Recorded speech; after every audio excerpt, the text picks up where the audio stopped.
Chapter 2. Kidnapped. When I woke up in darkness, my head was hurting badly, and I was unable to move my hands or feet. I could hear the sailors' shouts and the sound of the wind and the waves. The whole world seemed to go up, up, up, and then down again. I felt very ill, and at first could not understand what was happening.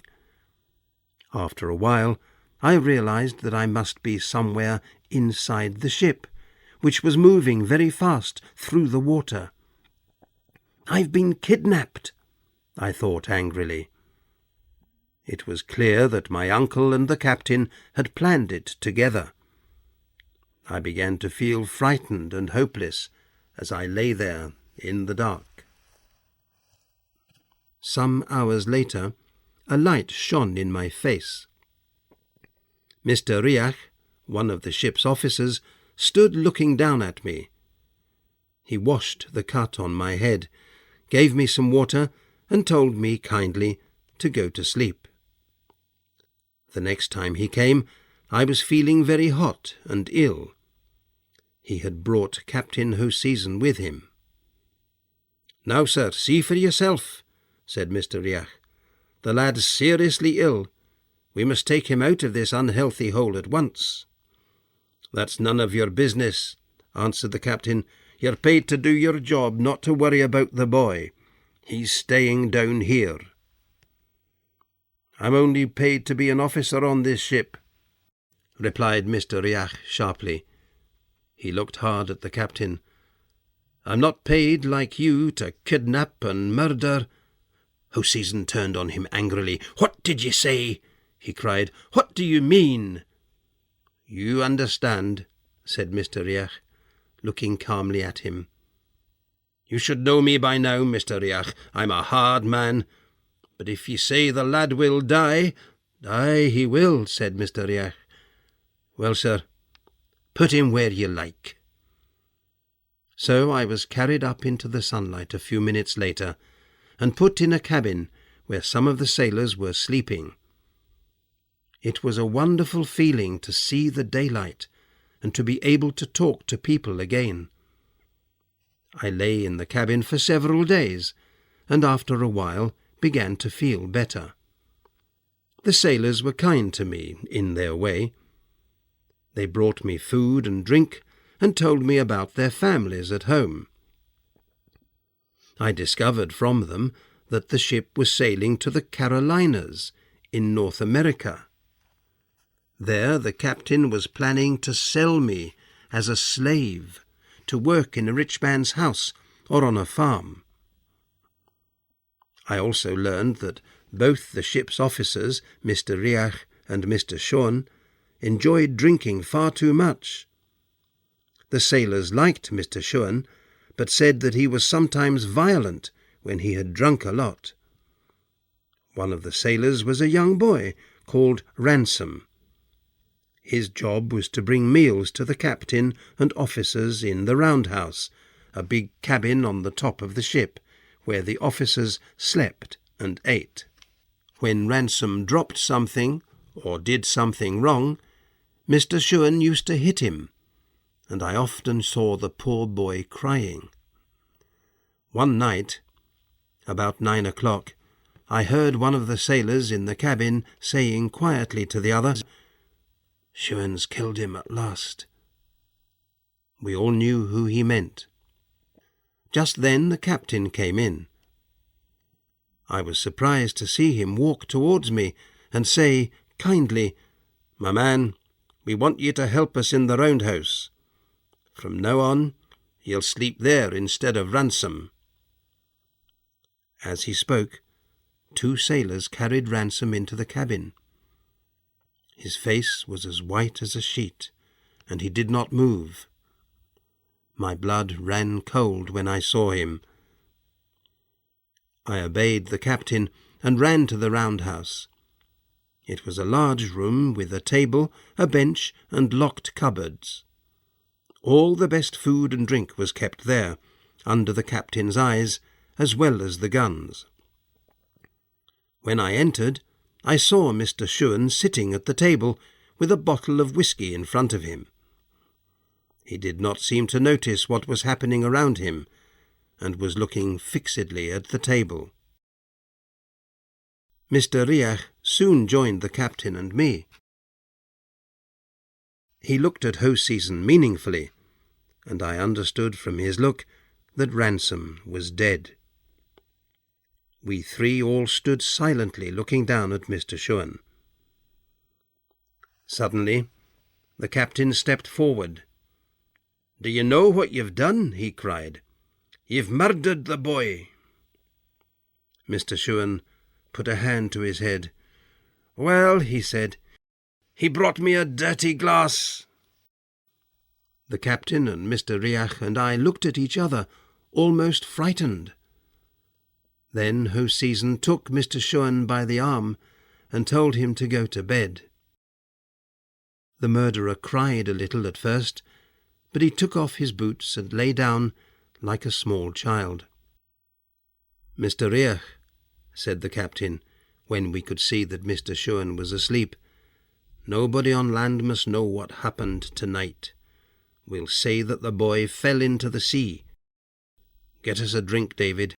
We both need one." And he gave me the key to the cupboards. In the next few days I was very busy running here and there with the officers' food and drink. Mr. Riach and the captain were surprisingly patient with me when I made mistakes. Perhaps they were thinking of the poor boy who had died. But Mr. Schuan was very strange after Ransom's death. He did not seem to know what he had done, or to recognize me. On my second day in the roundhouse, he looked at me with a white face and fear in his eyes. "You weren't here before?" he asked. "No, sir," I replied. "There was another boy?" he asked. "Ah, yes, I thought so." And sitting down, he called for some more whisky. It wasn't a hard life for me. I was able to eat well and talk to Mr. Riach, who spoke to me like a friend. But I could not forget poor Ransom. As the days passed, I became more and more worried. I knew that when the ship arrived in the Carolinas, I would no longer be a free man, but a slave. I thought hard, but there did not seem to be any way of escaping. About a week later, we were sailing round the rocky coast of northern Scotland in very bad weather. It was difficult to see anything because of the thick fog. One evening there was a great crash, and the officers ran out to see what had happened. I thought we had hit a rock, but in fact it was a small boat. As we watched, the boat broke in two and went to the bottom with all its men, except the one passenger. At the moment of the crash, this man managed to jump up and catch the side of the ship and pull himself up. The captain brought him into the roundhouse. He was smallish but well built, with an open, sunburnt face and bright, amused eyes. When he took off his long coat, I could see that he had a pair of pistols and was wearing a sword at his side. Although his life had clearly been in great danger, he seemed very calm and spoke politely to the captain. Hoseason was looking with interest at the man's clothes. He was wearing a hat with feathers, a blue coat with silver buttons, and expensive-looking lace round his neck. "I'm sorry about the boat, sir," said the captain.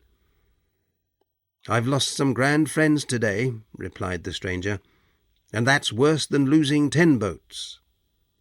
"Well, sir, there are more men in the world than boats," replied the captain, still watching him closely. "I know, because I've been in France like you." He said these last words clearly and carefully. They seemed to have a special meaning. The stranger put his hand quickly on his pistol. "Don't worry," said Hoseason. "You've a French soldier's coat on your back, and a Scottish tongue in your head. That's true. But so has many an honest man these days." "Well, sir," replied the stranger, "I must tell you that I'm one of those honest Highlanders who were proud to fight for their homes, their clan, and their country in 1745 against the English king. And I must tell you another thing. If King George's soldiers find me, I'll be in trouble. I was on my way to France, where some of my clansmen live now, but in the fog my boat missed the French ship that was meeting me. So if you can take me to France, I'll pay you well." He opened his purse and showed that it was full of gold coins. The captain seemed excited as he looked at the money, and then at the man's face. "To France," he replied. "No, I can't do that. But to the Highlands, aye, we can discuss that." They sat down together, and in the end agreed that the captain would take the stranger to Loch Linnhe, on the northwest coast of Scotland, for £60. There the Highlander would be among friends, and safe from the English army. He and Hoseason shook hands, and the captain left me alone with the stranger. He had told the captain that the gold was not his own. Some of the Highlanders had escaped to France after the 45, but their friends and clansmen in Scotland sometimes managed to find a little money to send them. It was this man's job to take the money across to France, and he did this by travelling secretly to Scotland as often as possible. I thought he was very brave. If he's caught by the English army, they'll kill him, I told myself. I liked the way he seemed to enjoy living dangerously. When he asked me for whisky, I had to go to ask the captain for the key to the cupboard. I found Hoseason and his officers talking quietly in a corner, and heard them planning to kill the stranger and steal his money.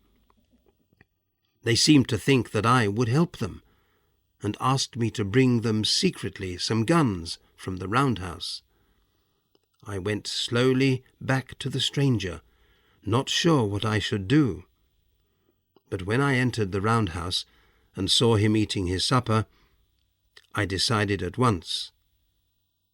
"They're going to attack you and murder you," I told him.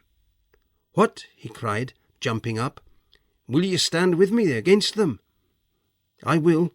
I'm no thief or murderer," I replied bravely. "Are ye for King George?" "More or less," I answered. "Well, Mr. More or Less, what's your name?" "David Balfour," I said. And then, thinking that a man with so fine a coat must like fine people, I added, "of Shaw's." "My name is Stuart," he said proudly. "Alan Breck, they call me, and Stuart is a king's name, so it's good enough for me, although I have no name of a farmhouse to add to it." He looked around him. "Now, David, I'll take any man who comes in through this door. You must watch the window and the door behind me, and shoot anyone who tries to enter." He gave me a pistol. I was very frightened, but tried hard not to show it. The ship seemed very quiet. Suddenly, there was the sound of running feet, and a shout, and then I heard fighting in the doorway. I looked over my shoulder and saw Mr. Shuan just as Alan drove his sword into the officer's body. Then several men ran at my door. I did not want to hurt them, but it was now or never. I lifted my pistol and shot at them. One man fell, and the others ran away. After a few moments, the sailors attacked again. Alan fought as bravely as before, his sword now red with blood. He was clearly enjoying himself. I had no time to think, but when 2 more men appeared at the window, I shot them too. Now there were several bodies on the floor, and blood everywhere. Suddenly, I realized that we had won, and that the danger was over. Alan was driving the men out of the roundhouse like sheep. When he returned, he took me in his arms. "David," he cried, "I love ye like a brother, and oh man, am I not a grand fighter?" I had to agree. He took a knife from the table and cut a silver button off his blue coat. "Take this, David. The buttons come from my father, Duncan Stewart. Where ye show that button, the friends of Alan Breck will come to ye." He spoke as proudly as a king, and I tried not to smile. We slept in the roundhouse, one of us keeping watch all night, and the next morning the captain came to speak to us. "You've won the fight, sir," he said to Alan. "We're sailing through the Little Minch now, and I'll keep my promise to take you to Loch Linnhe. But you've killed my chief officer, Shuan, and without him I can't find my way safely round these rocky coasts. We'll go round the island of Mull, but I warn ye, it'll be dangerous." Hoseason was right to be worried. All that day Alan and I sat in the roundhouse and told each other the stories of our lives, but by night the wind was growing stronger, and the sailors found it hard to keep the ship away from the dangerous rocks. As we came around Ireid, a small island close to the larger island of Mull, there was a sudden, terrible crash, and we realized that the ship had hit a rock. There was only one thing to do: leave the ship and try to reach land in the ship's boat. But as we were climbing down into the boat, a great wave hit the ship and knocked some of us into the sea. I went down and came up again several times. Then, luckily, I managed to find a piece of wood which helped me to stay up in the water. I looked round, but could not see Alan, or any of the sailors, or the boat. My only hope was to try to swim to Ireid, which I could see not far away in the moonlight. It was hard, tiring work, but I reached it, and was very grateful to step onto dry land at last.